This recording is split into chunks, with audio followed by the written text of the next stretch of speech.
함께 찬송가 438장 찬송하겠습니다. 438장 내 영혼이 은총 입어 함께 찬송하겠습니다.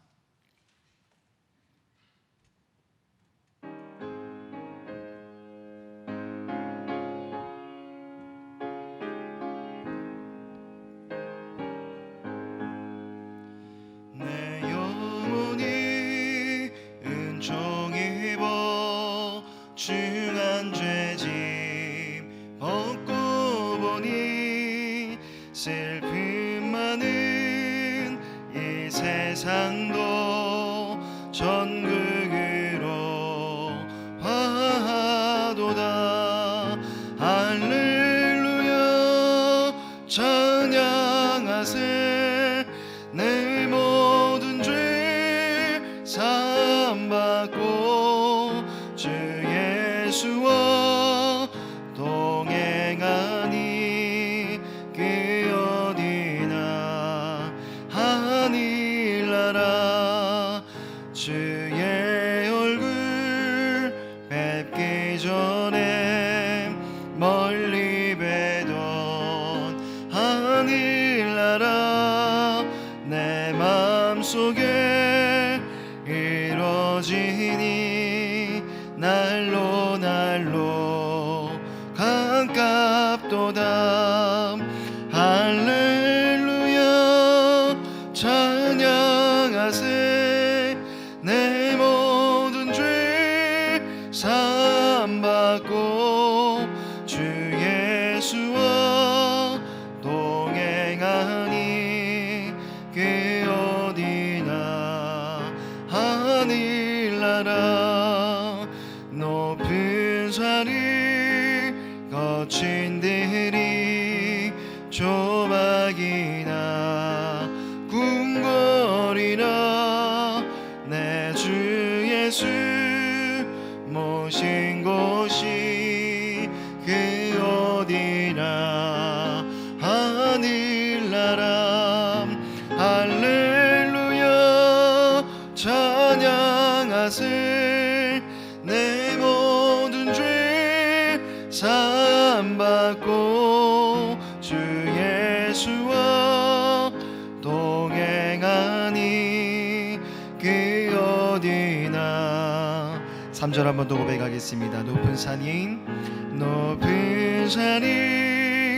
거친 들이 조막이나 궁궐이나 내 주 예수 모신 곳이 그 어디나 하늘나라. 할렐루야 찬양하세. 내 모든 죄 사함받고 주 예수와 동행하니 그 어디나 하늘나라. 아멘. 우리 마음을 주님 앞에 올려드리시면서 사도신경으로 신앙 고백 드리겠습니다. 전능하사 천지를 만드심 하나님 아버지를 내가 믿사오며 그 외아들 우리 주 예수 그리스도를 믿사오니 이는 성령으로 잉태하사 동정녀 마리아에게 나시고 본디오 빌라도에게 고난을 받으사 십자가에 못 박혀 죽으시고 장산지 4일 만에 죽은 자 가운데서 다시 살아나시며 하늘에 오르사 전능하신 하나님 우편에 앉아 계시다가 저리로서 산자와 죽은 자를 심판하러 오시리라. 성령을 믿사오며 거룩한 공예와 성도가 서로 교통하는 것과 죄를 사하여 주시는 것과 몸이 다해 사는 것과 영원히 사는 것을 믿사옵나이다. 아멘. 찬송가 428장 찬송하겠습니다. 428장입니다.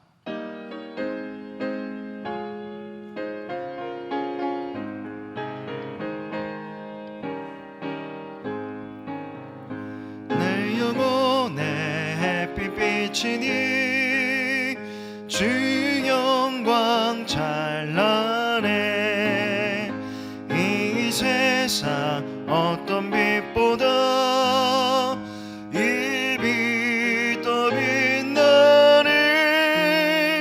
주의 영광 빛나 빛난 광채 내게 비춰 주시옵소서. 그 밝은 얼굴 배울 때 나의 영혼 기쁘다.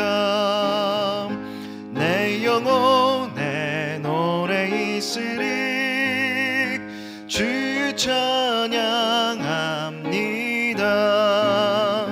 주 귀를 기울이시사 다 듣고 계시리. 주의 영광 빛난 광채 내게 비춰 주시옵소서.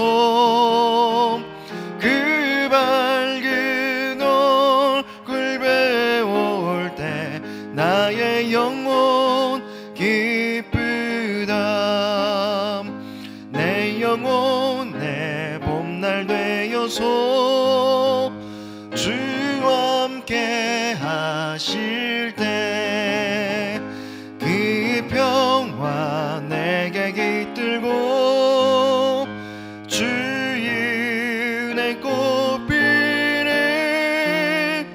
주의 영광 빛난 광채 내게 비춰 주시옵소서. 그 밝은 얼굴 배울 때 나의 영혼 기쁘다. 내 영혼에 희락이 있고 큰 소망 넘치네. 주 예수 복을 주시고 또 내려주시네. 주의 영광 빛난 광채 내게 비춰 주시옵소서. 그 밝은 얼굴 배울 때 나의 영혼 기쁘다. 아멘. 예배를 위해서 이정순 권사님 기도해 주시겠습니다.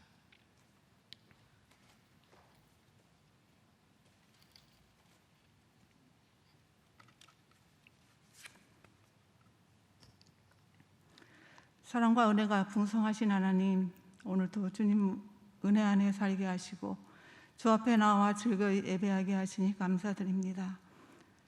상반기를 보내며 돌아볼 때 말씀에 순종하지 못하고 세상에 나아가 주님의 자녀답게 살지 못했음을 고백합니다. 주님 용서하여 주시옵소서. 사랑의 주님, 하반기 사역을 위해 간절히 기도합니다. 성현철 담임 목사님과 모든 교역자와 온 성도들이 함께 성령 하나님의 인도하심으로 사랑방 개편을 위해 기도로 준비하오니 잘 준비하여 모든 사역들이 주님의 은혜 안에 이루어지도록 인도해 주시기를 원합니다. 그래서 온 성도들이 함께 사랑방 예배를 사모하게 하시고 서로 격려하며 위로하는 큰 공동체가 되길 소망합니다. 주님, 저희들이 감사할 수 없는 상황에서 감사하는 것이 능력이고 찬송할 수 없는 상황에서 찬송하는 것이 능력이며 기뻐할 수 없는 상황에서 기뻐하는 것이 능력임을 깨달아 늘 믿음으로 감사하며 살아가길 원합니다. 주님, 이 나라와 민족을 위해 기도합니다. 한반도의 긴장이 어서 빨리 완화되어 평화로운 나라, 전쟁이 없는 나라 되게 하소서. 대통령과 모든 위정자들에게 지혜와 판단력을 주시길 원합니다. 코로나로 인해 너무 어려운 상황에 있는 가정과 사업장들을 위로하시고 긍휼히 여겨주시사 이 어려움들을 잘 이겨낼 수 있도록 성령님께서 축복해 주시기를 간절히 원합니다. 주님, 어서 빨리 코로나에서 벗어나게 하셔서 온 성도들이 함께 모여 예배드리는 그날이 속히 오길 간절히 기도합니다. 사랑의 주님, 이 시간 말씀을 기대합니다. 우리들의 마음의 문을 열어주소서. 말씀을 전하시는 정땡꽃 목사님을 붙들어 주시사 기도로 준비하신 말씀을 통하여 저희들이 깨닫게 하시고 집중하여 우리의 삶이 변화되는 은혜의 시간 되게 하여 주시기를 원합니다. 늘 아낌없이 부어주시고 사랑으로 감싸주시는 주님께 감사드리며 예수 그리스도의 이름으로 기도드립니다. 아멘.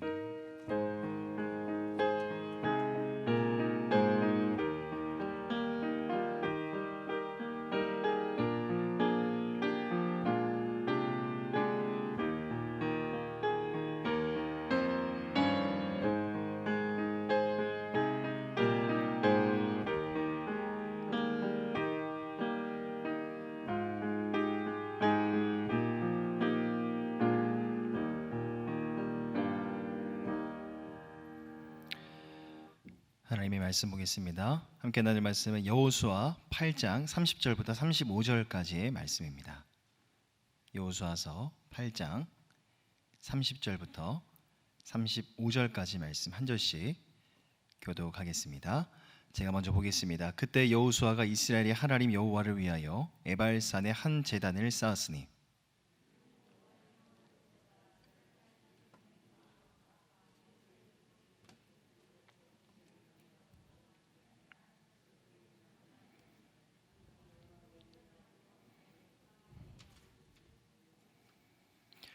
'여호수아가 거기서 모세가 기록한 율법을 이스라엘 자손의 목전에서 그 돌에 기록하매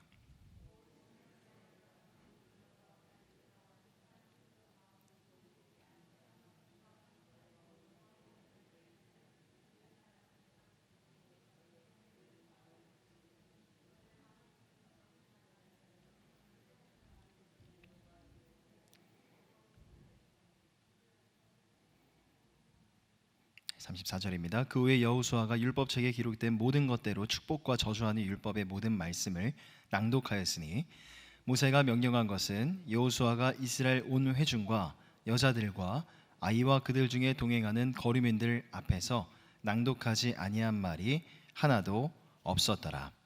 아멘. 교회 공동의 기도 제목을 올려드리시면서 함께 기도하겠습니다. 첫째로 목회자들이 성령의 능력과 큰 확신으로 주 예수 그리스도를 전하며 삶으로 설교를 확증하게 하소서. 둘째로 배움 검토를 통해 방과 후 주중 제자 훈련이 이루어지며 학업과 태도 변화에 있어서 좋은 열매를 맺게 하소서.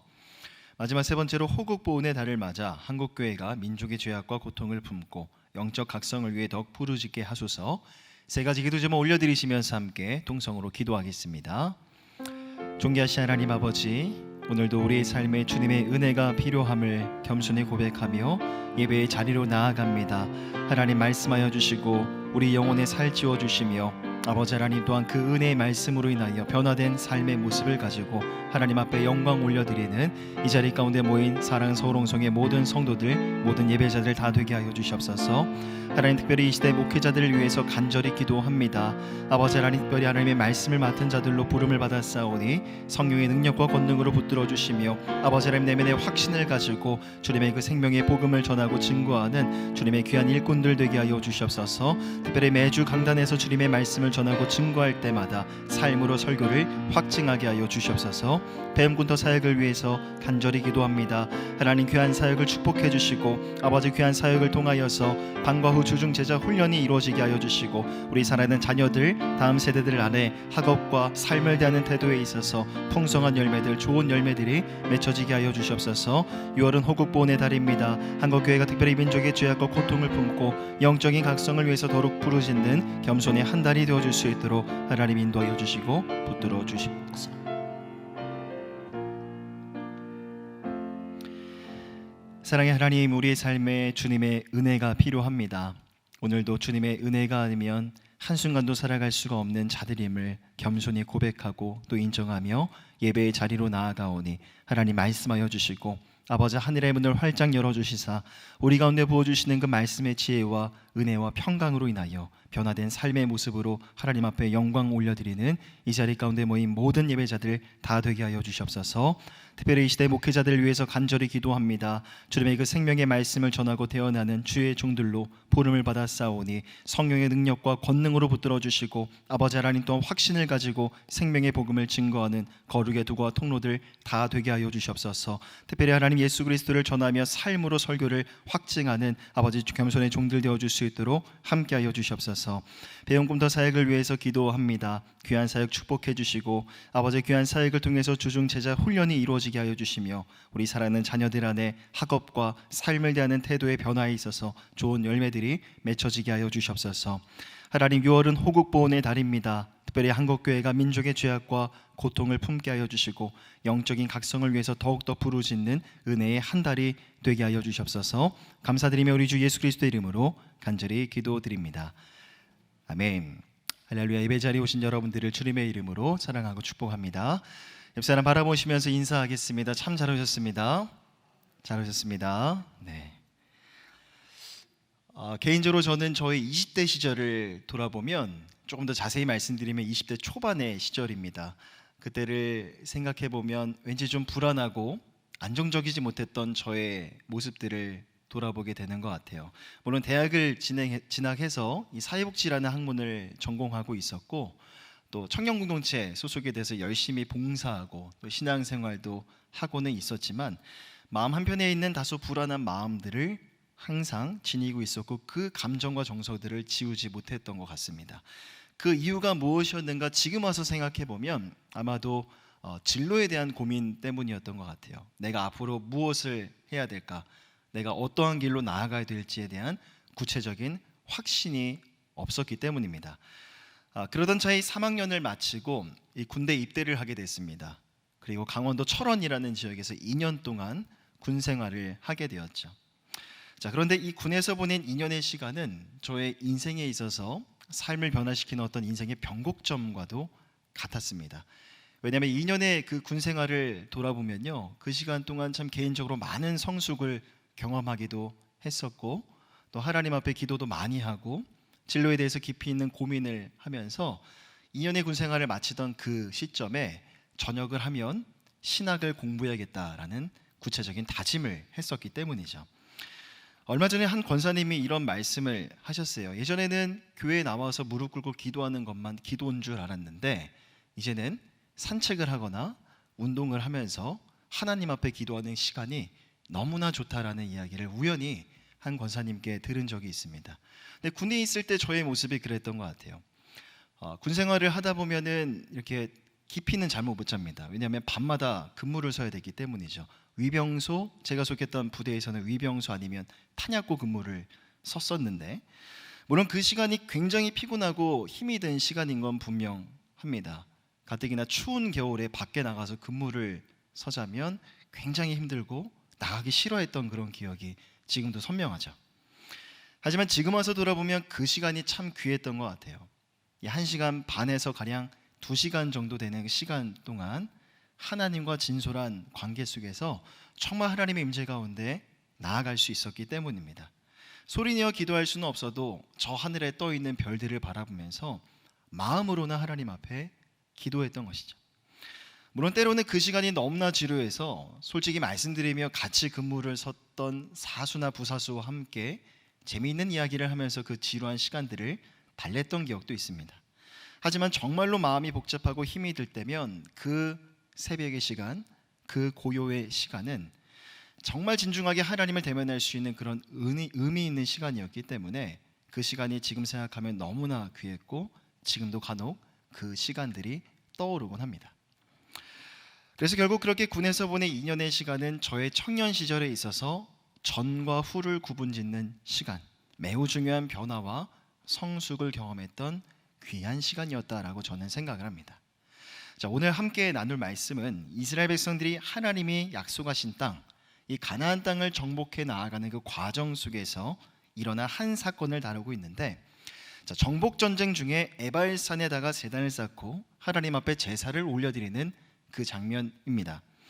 그리고 이스라엘 백성들이 이 에발산에서 보냈던 그 시간은 이스라엘이 가나안 땅을 정복하는 데 있어서 매우 중요한 의미가 담겨져 있다라고 저는 생각을 합니다. 여호수아 8장 30절을 먼저 보면 그때 여호수아가 이스라엘의 하나님 여호와를 위하여 에발산에 한 제단을 쌓았으니라고 말씀합니다.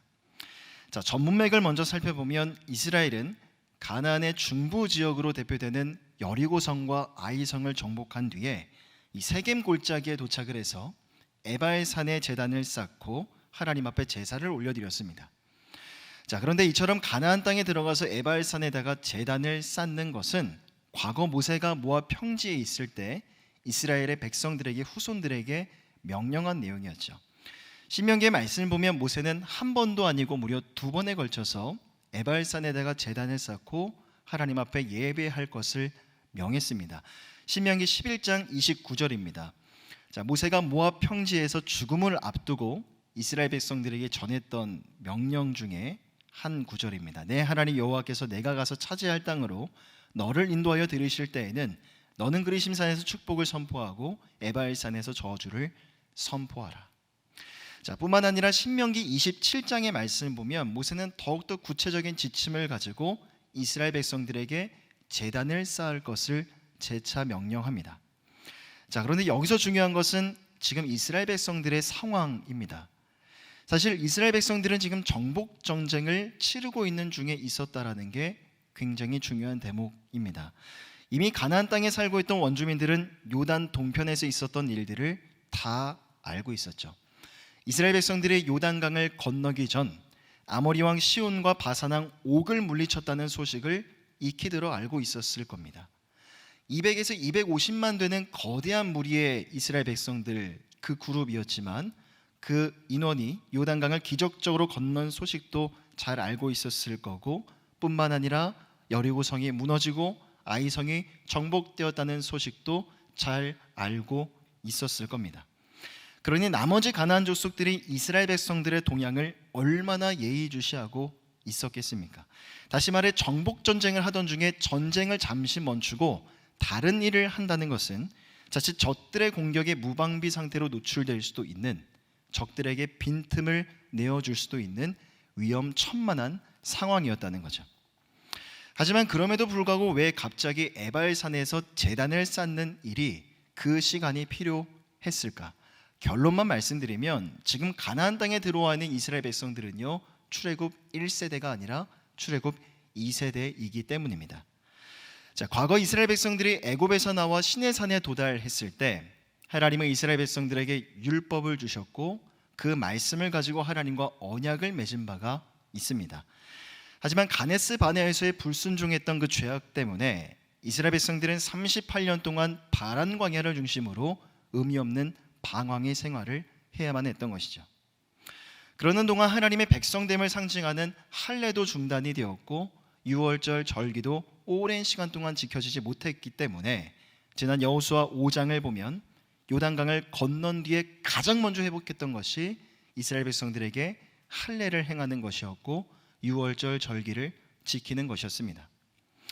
아마도 길갈에서 세겜으로 가는 길목 가운데 여리고성과 아이성이 있었기 때문에 자, 여호수아는 먼저 이 2개의 성을 정복한 뒤에 과거 모세의 명령에 따라 에발산에다가 제단을 쌓은 것으로 보입니다. 자, 어찌되었든 이 에발산에다가 제단을 쌓은 그 이유가 무엇이었는가? 바로 과거 출애굽 1세대가 시내산에서 경험했던 그 언약의 시간을 출애굽 2세대 가운데 다시 재현하기 위해서였던 것입니다. 과거 출애굽 1세대가 시내산에서 하나님과 가졌던 언약을 한마디로 정의해보면 이렇습니다. 출애굽기 19장 6절입니다. 너희가 내게 대하여 제사장 나라가 되며 거룩한 백성이 되리라. 너는 이 말을 이스라엘 자손에게 전할지니라. 과거 하나님께서 아브라함에게 땅을 주시겠다라고 약속을 하셨고 또 하나님의 시내산에 강림하셔서 재차 말씀으로 힘을 주시고 용기와 확신을 주시니 그 언약의 시간이 출애굽한 이스라엘 백성들의 그 마음 가운데 불안하고 염려 가득한 그들의 마음 가운데 얼마나 많은 위로와 격려가 되었겠습니까?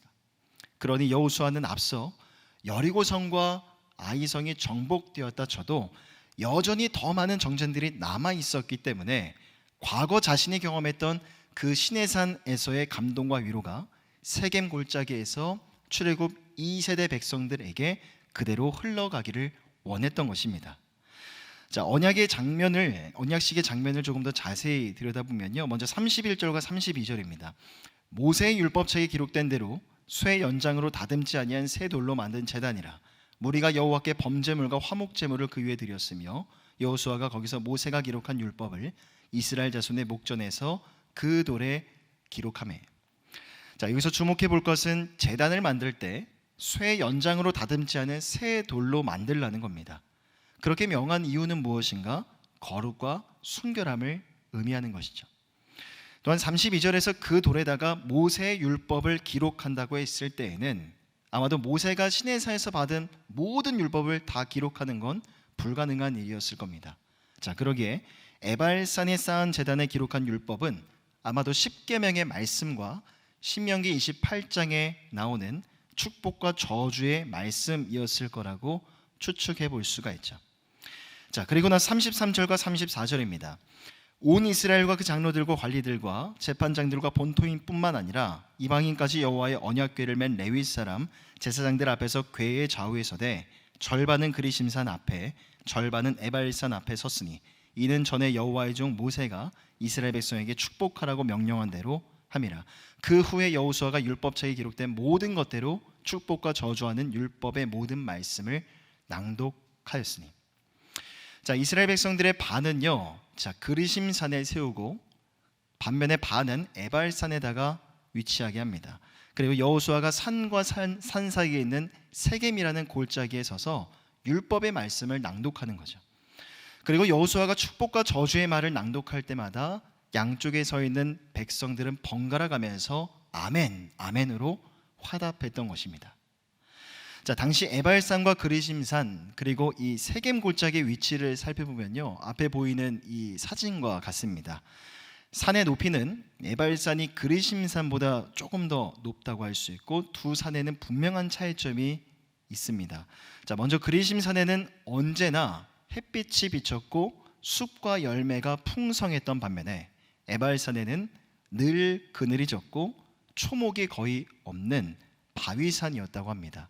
여러분, 앞에 보시는 사진만 봐도 그런 차이를 눈으로 확인하실 수가 있겠죠. 그리고 중간에 골짜기가 형성이 되는데 그 지명을 세겜이라고 불렀고, 골짜기라는 이 지형적인 특성 때문에 아마도 여호수아가 낭독했던 말들이 사람들의 귓가에 들려 백성들이 아멘으로 화답할 수가 있었던 것이죠. 물론 앞서 5장에서 할례를 다시 행했고 6월절 절기를 다시 지키기는 했지만 공식적으로 이 세겜에서 가졌던 언약식을 기점으로 하여서 하나님과 이스라엘 백성들과의 언약이 다시 회복이 되었던 것입니다. 자, 하지만 이스라엘 백성들에게 있어서 이 세겜에서 가졌던 언약식은 과거 모세의 명령을 그대로 수행하는 그런 순종의 측면에서의 의미도 있었겠지만, 특별히 정복 전쟁에 있어서 새로운 정기가 마련이 되는 어떤 계기가 되기도 했습니다. 자, 왜냐하면 여호수아 6장에서 우리가 잘 알고 있는 놀라운 승리입니다. 이스라엘 백성들이 요단강을 건넌 뒤 처음으로 마주한 여리고성을 정복하는데 큰 승리를 경험했었죠. 하지만 반면에 그 뒤에 이어지는 아이성 전투에서는 쉽게 정복할 줄만 알았던 그 전투였지만 대단한 실패를 경험하게 됩니다. 왜 이스라엘 백성들이 아이성 정복에 실패했는지 우리는 그 이유를 잘 알고 있습니다. 여호수아서 6장에서 여리고성을 무너뜨리는 놀라운 승리를 경험했었기 때문에 아마도 마음의 교만함이라는 것이 싹트고 있었던 것으로 보여요. 그리고 결정적인 패착은 바로 아간이 하나님의 말씀을, 하나님의 명령을 거부하고 하나님의 것을 도둑질하면서 그것이 하나님 앞에 큰 진노가 되었기 때문입니다. 물론 여호수아서 8장의 전반부의 말씀을 보면 이스라엘 진영 안에 있었던 그 죄악을 제거한 뒤에 이스라엘은 하나님의 진도 지휘 아래 아이성을 매우 역동적인 방법으로 정복하기는 합니다. 하지만 여리고성과 아이성 전투를 거치면서 또 앞으로 많은 여전히 남아있는 그 전쟁들을 바라보면서 여호수아 안에 좀 생각이 많아지지 않았을까? 저는 그 여호수아의 내면의 마음을 한번 묵상해 보게 되었습니다. 놀라운 승리를 경험했던 반면 수치스러운 패배도 경험했기 때문에 여호수아의 입장에서는, 거대한 그룹의 리더인 여호수아의 입장에서는 정복 전쟁 가운데 어떤 터닝 포인트가 필요했을 거라고 생각을 합니다. 그래서 여호수아는 세겜 골짜기에서 가졌던 그 언약식을 변화의 변곡점으로 삼았던 것이죠. 즉 하나님 앞에 제단을 쌓고 제사를 올려드리면서 다시금 백성들의 마음가짐을 새롭게 하고자 했던 것입니다. 여러분, 여호수아서를 묵상을 해보면요, 우리가 발견할 수 있는 여호수아의 번뜩이는 지혜의 모습들을 살펴볼 수가 있습니다. 자, 순간순간 번뜩이는 여호수아의 지혜로운 그 면면들을 발견하는 것이 여호수아서를 묵상하고 통독할 때 우리가 경험할 수 있는 흥미로운 점이라고 할 수 있죠. 예컨대 여호수아 18장에도 가보면 이스라엘 백성들이 가나안 땅을 정복한 뒤에 길갈에 있었던 여호와의 성막을 실로라는 지역으로 옮겨가는 내용이 언급이 됩니다. 자, 이스라엘의 12지파가 주요 거점은 다 정복을 했고 분배받은 땅으로 이제 흩어지게 되면 각 지파 간에 어떤 거리감이 생길 수도 있지 않겠습니까? 그래서 여호수아는 그런 일을 방지하기 위해서 모든 지파들을 하나로 묶을 수 있는 장치를 마련했던 겁니다. 성소를 단일화시키는 거죠. 가나안 땅의 중앙이라고 할 수 있는 실로 땅에다가 여호와의 성막을 안치시키면서 절기마다 백성들이 이곳에 모일 수 있게 했던 것입니다. 자, 그런데 그러던 중에 한 가지 문제가 발생했습니다. 여호수아서 18장 2절과 3절입니다. 그러나 이스라엘 자손 중에 그 기업의 분배를 받지 못한 자가 아직도 7지파라. 여호수아가 이스라엘 자손에게 이르되 너희가 너희 조상의 하나님 여호와께서 너희에게 주신 땅을 점령하러 가기를 어느 때까지 지체하겠느냐. 자, 땅을 분배하는 과정 속에 있었습니다. 자, 그러던 중에 아직 땅을 분배받지 못한 지파들이 있었는데 갑자기 땅을 분배받는 일에 있어서 관심이 식어져 버렸던 것이죠. 그 이유가 무엇이었을까? 아마도 분배받은 지역의 각 지파가 흩어져서 여전히 남아있는 족속들을 몰아내는 것이 가나안 정복 전쟁의 마지막 단계였는데 아마도 나머지 지파들 안에 글에 대한 자신감이 떨어진 것으로 보입니다. 두려움이 싹트기 시작했던 것이죠. 또한 앞서 요셉 자손들이 분배받은 땅이 적으니 더 많은 땅을 달라고 요구하는 장면이 그 전장에서 소개가 되고 있는데 아마도 그런 모습들이 나머지 지파들에게 부정적인 영향을 가져다 주진 않았을까 생각해 볼 수 있습니다. 자, 그런데 여기서도 여호수아의 놀라운 지혜가 번뜩이는데요. 겉으로는 단지 여호와 하나님의 성막을 길갈에서 실로로 옮겨가는 것처럼 보이기는 합니다. 하지만 여호수아는 그러한 가운데 백성들에게 충분히 생각할 시간을 주었던 겁니다. 물론 성경에서는 당시의 정황을 구체적으로 설명하고 있지는 않습니다. 하지만 꽤 오랜 시간 동안 길갈에 머물러 있었던 성막을 실로라는 새로운 곳으로 옮겼으니 아마도 하나님 앞에 백성들이 제사를 올려드리지 않았을까요? 자, 그러니 새로운 실로 땅에서 하나님 앞에 제사를 올려드리며 생각할 시간을 주었던 겁니다. 지금까지 우리를 인도하신 이가 누구인가? 하나님이 우리를 여기까지 인도해 주셨는데 그럼 우리는 왜 지금 여기서 지체하고 있는가? 제사를 올려드리면서 나머지 지파들은 충분히 자신들의 생각을 정리할 수가 있었을 겁니다. 또 하나님이 이스라엘에게 주신 약속의 말씀도 되새겨보는 시간이 될 수 있었겠죠. 결국 그것을 계기로 삼아 이스라엘 백성들은 정복 전쟁뿐만 아니라 땅 분배까지도 무사히 마칠 수가 있었던 겁니다. 자, 앞서 세겜에서의 사건과 지금 말씀드렸던 이 실로에서의 사건, 이 두 가지 사건의 공통점이 있다면 그것은 바로 이스라엘 백성들이 뭔가 좀 잘 안 되는 그런 상황 속에 하나님 말씀 앞에 나아가 하나님 앞에 진중한 마음으로 한동안 머물렀다라는 겁니다. 그리고 그것이 중요한 변곡점이 되어서 땅을 정복함에 있어서도 땅을 분배받음에 있어서도 새로운 정기가 마련이 되었다는 것이죠. 여러분, 사실 우리가 살아가는 인생의 시간들도요, 언제나 평탄하고 또 안정적일 수만은 없는 것 같습니다. 때로는 감당할 수 없는 삶의 문제가 눈앞에 찾아올 때가 있고 잘 될 줄만 알았던 일들인데 잘 풀리지 않는 뭔가 좀 삐걱거리는 것 같은 인생의 시간들, 인생의 문제들 앞에 내가 마주할 때가 종종 있을 겁니다. 그런데 오늘 본문의 말씀이 우리에게 전해주는 교훈은 바로 이것입니다. 이스라엘 백성들이 세겜 골짜기에서 보냈던 그 시간처럼, 이스라엘 백성들이 실로에서 보냈던 그 시간처럼 우리도 우리의 인생에 있어서 갑자기 어떤 문제와 어려움이 불현듯 찾아왔을 때 그럼 어디로 나아가야 되는가? 가장 먼저 누구를 향해 나아가야 되는가? 가장 먼저 하나님을 배우는 그 자리로 나아가 그 하나님께 우리의 시선을 돌려야 된다는 겁니다. 당장 막힌 문제 때문에 내 마음이 힘들어서 내가 그 막힌 것을 억지로 뚫어내려고 하는 것이 아니라 내 스스로가 어떻게 해서든 얽혀버린 그 문제의 실타래를 억지로 풀어보려고 하는 것이 아니라 그보다 먼저 하나님 앞에 나아가 내 마음을 내어놓고 내 마음을 정리해 보는 겁니다. 지금 이 순간 하나님과 나와의 관계는 어떠한가?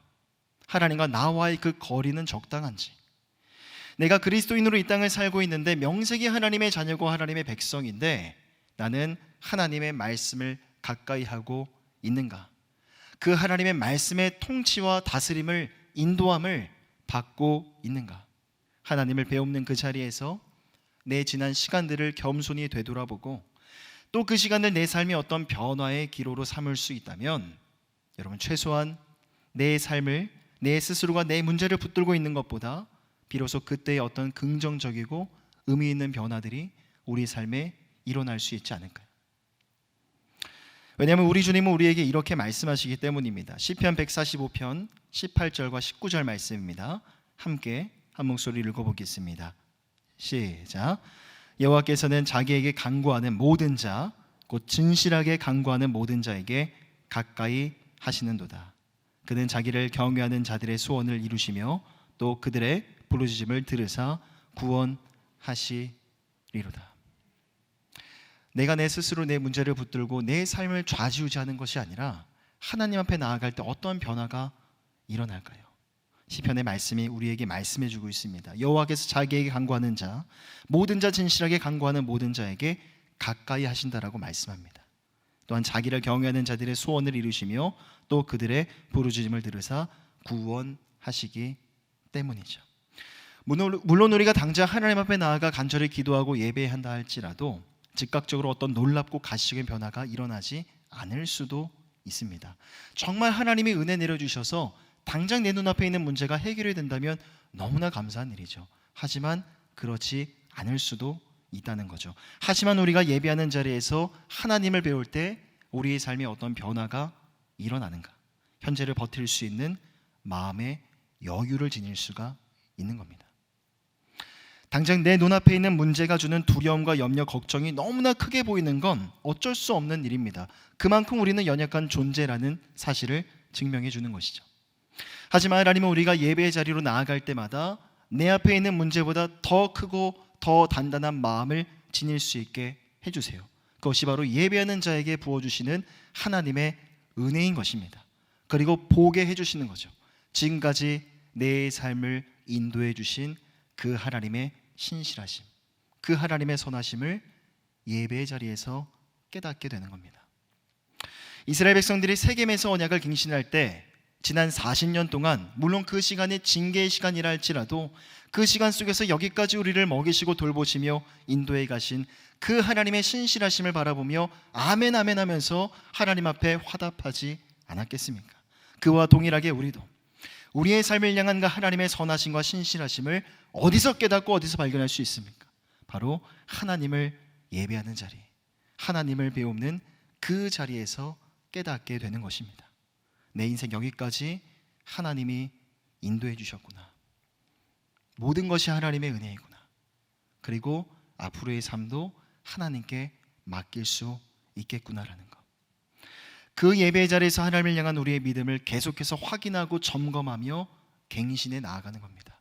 그리고 새롭게 점검하고 확인하며 갱신한 그 믿음을 가지고 우리는 나의 내일을, 나의 미래를 하나님께 의탁하며 새로운 마음으로 준비해 나아갈 수가 있는 것이죠. 주 안에 사랑하는 성도 여러분, 여러분들의 삶의 자리에서 하나님을 예배하는 것, 하나님을 의식하는 것 너무나 중요한 일입니다. 아무리 삶이 바쁘고 분주한다 할지라도 내 삶에 너무 많은 여유가 없어서 나는 할 수 없다라고 이야기한다 할지라도 언제나 하나님 말씀 앞에 머물러 있고자 하는 그 마음이 너무나 중요합니다. 또한 최근에 코로나19라는 이 특수한 상황 때문에 오늘 우리가 드려지는 예배, 현장 예배고 공적인 예배죠. 이 현장 예배에 대한 중요성과 당위성이 조금 흐려지기는 했습니다. 하지만 우리의 예배는 하나님을 향한 우리의 믿음을 확인하고 점검하며 하나님을 향한 우리의 믿음이 갱신되어지는 그 시간, 생명의 시간이 된다라는 거, 여러분 동의하십니까? 동의하신다라면 어떤 상황 속에서도 어떠한 이유를 막론하고서라도 우리의 예배는 결단코 멈출 수가 없는 것입니다. 멈춰서도 안 되는 것이죠. 그리고 혹여나 지금 여러분들의 삶 가운데 예배의 자리, 예배의 시간이 조금 무너져 있다면 빨리 속히 그 예배의 자리와 시간을 회복하셔야 되는 것입니다. 사람의 인생은요, 이력편주와도 같다는 말이 있습니다. 이력편주와도 같다. 해석해보면 물 위를 떠가는 작은 나뭇잎 같은 조각배를 표현하는 사자성어입니다. 여기서 말하는 물이라는 건요, 호수나 시냇가 같이 잔잔한 물을 뜻하는 게 아닙니다. 망망대해를 뜻하는 거죠. 그렇다면 삶이 여러 가지 많은 일들과 어려움 때문에 얼마나 높이 또 얼마나 자주 흔들리고 요동하는 것이 우리의 인생이겠습니까? 하지만 시편 130편을 보면요, 이렇게 말씀합니다. 29절, 30절, 31절입니다. 한 번 더 한 목소리로 읽어보겠습니다. 시작. 광풍을 고요하게 하사 물결도 잔잔하게 하시는도다. 그들이 평온함으로 말미암아 기뻐하는 중에 여호와께서 그들이 바라는 항구로 인도하시는도다. 여호와의 인자하심과 인생에게 행하신 기적으로 말미암아 그를 찬송할지로다. 여러분, 바다 위에 일렁이는 파도와 광풍은요, 결코 영원한 것이 아닙니다. 시간이 지나면, 때가 되면 어느 순간 잔잔의 물의 흐름을 반드시 되찾게 되는 것이죠. 게다가 시편 130편의 말씀은요, 그 하나님께서 파도와 광풍을 주관하시는 만유의 주제가 되신다는 것을 우리에게 선포해주고 있습니다. 또한 우리 하나님은 어떤 분이십니까? 흑암과 풍랑과도 같은 인생길 속에서 한 줄기 빛으로 길을 내어주시는 등대의 불빛이 되어주시사 우리 인생을 마침내 안전한 항구로 인도해 주신다는 거죠. 이 말씀은 아무리 어둡고 어떠한 것도 보이지 않는 인생의 시간, 인생의 그 과정 가운데 있다 할지라도 잘 찾아보면 그 어둠 속에서 한 줄기의 빛을 발견할 수 있을 거라는 거, 그걸 우리에게 말해주고 있습니다. 그러니 삶이 요동하고 힘들 때, 때로는 아무것도 보이지 않는 흑암 가운데 내 삶이 놓여져 있다 할지라도, 내 마음이 심히 흔들리고 부패할지라도 여러분 그 마음을 잘 붙드셔야 됩니다. 지나치게 고민하지 마시고 지나치게 절망하지도 마시고 어둠 속에서 한 줄기의 빛을 찾아 발견하시고 그 빛을 따라 하나님 앞에 나아가면 되는 것이죠. 여러분, 굴곡이 없는 인생은 결코 존재하지 않습니다. 하지만 분명한 사실은 우리 삶의 모든 여정 가운데 인생의 구비구비마다 우리 하나님이 나와 함께 해주셨고 우리의 삶을 여기까지 인도해 주셨다는 사실입니다. 그래서 우리 하나님은 선하신 하나님이시고 그래서 우리 하나님은 신실하신 하나님이 되시는 것입니다. 그 하나님의 신실하심을 언제나 기억하시고 혹여나 현재 어떤 문제와 어려움 가운데 직면해 있으시다면 간절히 바라고 하는 것은 부디 예배를 회복하시기를 바랍니다. 그리고 그 예배의 시간과 예배의 자리를 여러분 인생의 어떤 분명한 변곡점으로 삼아서 어제와 다른 내일을, 어제와 다른 미래의 시간들을 준비해 나아가시는 서울홍성의 모든 성도님들 다 되시기를 축복합니다. 또한 마지막으로 저는 오늘 본문의 말씀을 묵상해 보면서 이스라엘 백성들이 이 세겜 골짜기에서 가졌던 그 시간들을 묵상하면서 저는 이 코로나 시대 우리 회중 예배의 회복의 순간을 한 번 더 묵상해 봤습니다. 여러분, 앞서 세겜에서의 언약식이 출애굽 2세대로 하여금 과거 시내산에서의 언약을 재현하기 위한 목적이 있다고 말씀을 드렸는데요. 사실 출애굽 2세대 가운데 시내산 언약을 경험했던 사람은요, 두 사람뿐이었습니다. 여호수아와 갈렙뿐이었죠. 그때의 그 감격과 은혜의 순간을 기억하는 두 사람에게 있어서 거의 40년 만에 다시 시작된 세겜 골짜기에서의 그 언약식이 얼마나 깊고 큰 감동이 되었겠습니까? 아마도 이 골짜기라는 지형적인 특성 때문에 백성들이 서로 아멘으로 화답하는 그 소리가 그 분위기를 더욱더 웅장하고 전율이 넘치게 만들어 주었을 거라고 생각합니다. 여러분, 저는 2021년 현재를 살아가는 우리들 가운데 지금 이 예배를 드리고 있는 우리의 마음 가운데 이와 동일한 소망이 있어야 될 것 같아요. 코로나 발생한 지 거의 2년이 다 되어 가고 있습니다. 그 시간 속에서 우리의 교회 사역이나 예배 현장에 있어서 많은 변화가 불가피했죠. 가장 가슴 아프고 안타까운 것은 주일 예배마다 가득 채워졌던 이 예배당에 빈자리가 너무 많아졌다는 사실입니다. 그래서 매주 주일마다 출석 인원을 계수하다 보면 생각이 참 많아집니다. 염려가 되기도 합니다. 우리는 다시 예전의 모습을 회복할 수 있을까? 최근에 백신 접종률이 높아지면서 곧 우리의 일상도 다시 회복이 될 텐데 우리의 예배도 다시 예전의 모습을 회복할 수 있을까? 많이 염려가 됩니다. 그래서 저는 앞에서 예배를 인도할 때마다 기도합니다. 그리고 소망합니다.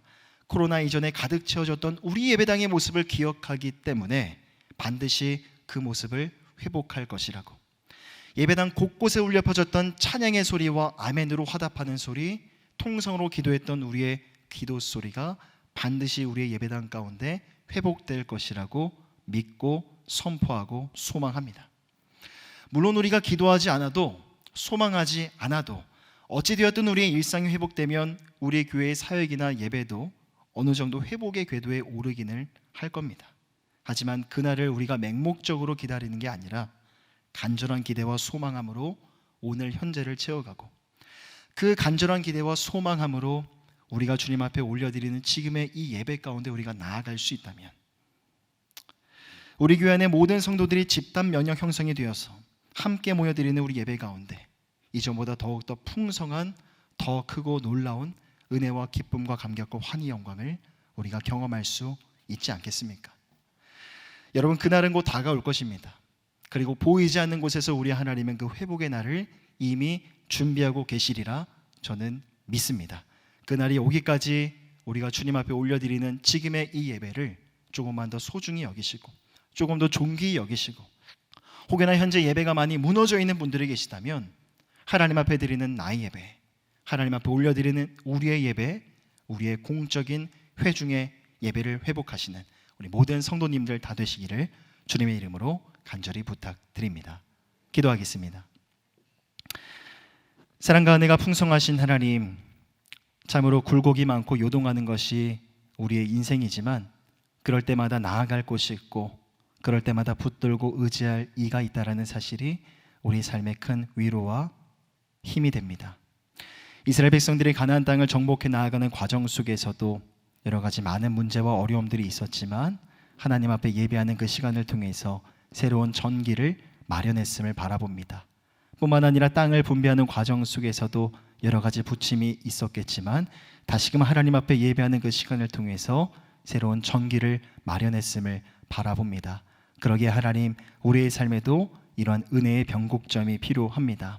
우리 삶에 찾아온 문제와 어려움들이 있다면 하나님, 가장 먼저 예배를 회복하게 하시고 예배의 자리 가운데 나아가 하나님의 얼굴을 대면하며 그 예배의 자리 가운데 부어주시는 은혜와 힘과 지혜와 그 평강의 마음을 가지고 어제보다 더 나은 내일을, 어제보다 더 나은 미래의 시간들을 준비하고 소망하는 우리 서롱송의 모든 성도들 다 되게 하여 주시옵소서. 감사드리며 우리 주 예수 그리스도의 이름으로 간절히 기도드립니다. 아멘. 우리 함께 나는 예배자입니다. 찬양 함께 부르고 주신 말씀 붙들고 기도하겠습니다.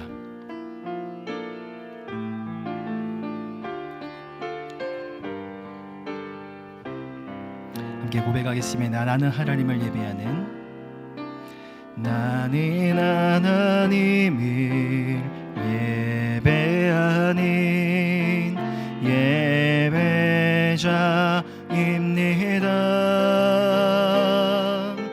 내가 서 있는 곳 어디서나 하나님을 예배합니다. 내 영혼 거룩한 은혜를 향하여 내 마음 완전한 하나님 향하여 이곳에서 바로 이 시간 하나님을 예배합니다. 나는 하나님을 예배하는, 나는 하나님을 예배하는 예배자입니다. 내가 서 있는 곳 어디서나 하나님을 예배합니다. 내 영혼 거룩한 은혜를 향하여 내 마음 완전한 하나님 향하여 이곳에서 바로 이 시간 하나님을 예배합니다. 내 영혼 거룩한 은혜를 내 영혼 거룩한 은혜를 향하여 내 마음 완전한 하나님 향하여 이곳에서 바로 이 시간 하나님을 예배합니다.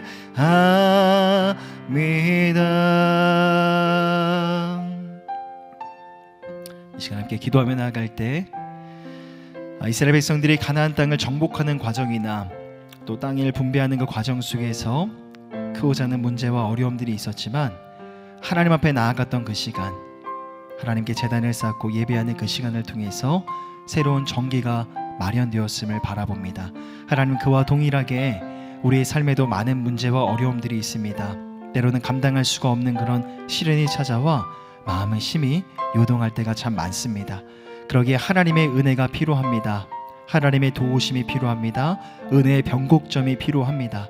부디 하나님 우리의 삶의 예배가 회복이 되어서 하나님 앞에서 아버지 그 변화의 계기를 경험하는 은혜를 우리 가운데 부어주시옵소서. 하나님 또한 우리의 공예배가 회복되어지기를 간절히 소망합니다. 하나님 우리의 일상이 회복되어지만 아버지 우리 예배도 회복이 될 텐데 아버지 맹목적으로 그 회복의 날을 기대하는 것이 아니라 더욱더 소망하는 마음으로 기대하는 마음으로 그날의 예배를 준비할 수 있는 우리 서롱송의 모든 성도들 되어줄 수 있도록 인도하여 주시옵소서. 우리 마음을 주님 앞에 올려드리시면서 예배의 회복을 위해서 함께 통성으로 기도하시겠습니다. 사랑과 은혜가 풍성하신 하나님, 하나님 오늘 예배를 통해서 우리의 신분, 우리의 정체성, 다시금 하나님을 예배하는 자들로 부름받았다는 사실을 깨닫게 하시니 감사를 드립니다. 하나님 이스라엘 백성들의 그 역사 속에서 아버지 그들의 가나안 땅을 정복할 때나 아버지 땅을 분배하는 과정 속에서 여러 가지 크고 많은 문제와 어려움들이 있었지만 아버지 하나님을 제단을 쌓고 예배하는 시간, 제사를 올려드리는 그 시간을 통해서 새로운 정기가 마련되었음을 바라봅니다. 아버지 그와 동일하게 우리의 삶에도 많은 문제와 어려움들이 있습니다. 때로는 감당할 수 없는 삶의 문제들을 찾아와 우리 마음을 흔들고 심히 우리의 심령이 요동할 때가 참으로 많습니다. 하나님 그런 우리를 불쌍히 여겨주시고 아버지 우리의 삶에 하나님의 은혜가 필요합니다. 하나님의 도우심이 필요합니다. 부디 우리의 삶에 있어서 예배의 자리, 예배의 그 시간이 회복되어 줄 수 있도록 인도하여 주셔서 그 예배의 자리에서 경험되어지는 하나님의 은혜와 그 하나님의 공급하심과 하나님이 부어주시는 하늘의 지혜와 그 평강의 마음으로 우리의 삶의 자리 가운데 나아가 승리를 경험할 수 있는 우리 서롱성의 모든 성도들 다 되어줄 수 있도록 하나님 인도하여 주시옵소서. 하나님 또한 이스라엘 백성들이 세겜에서 언약을 갱신할 때에 아버지 것을 경험했던 여호수아와 갈렙의 마음속에 얼마나 큰 감동과 얼마나 큰 감격이 있겠습니까? 하루 우리도 동일한 마음으로 소망하기로 합니다. 코로나 이전의 그 예배의 모습을 알기에 아버지 하나님 모든 시련이 지나가서 우리 예배가 회복이 되었을 때 아버지 그날의 그 기쁨과 그 감격과 그 영광이 우리의 삶 가운데 충만하게 흘러넘칠 수 있도록 아버지 지금 이 순간 예배하는 자리 가운데에서 더욱더 기대하고 소망하는 마음으로 아버지 현재를 살아가게 하시고 그 마음을 가지고 현재 주님 앞에 올려드리는 우리의 예배를 채워나가게 하여 주시옵소서.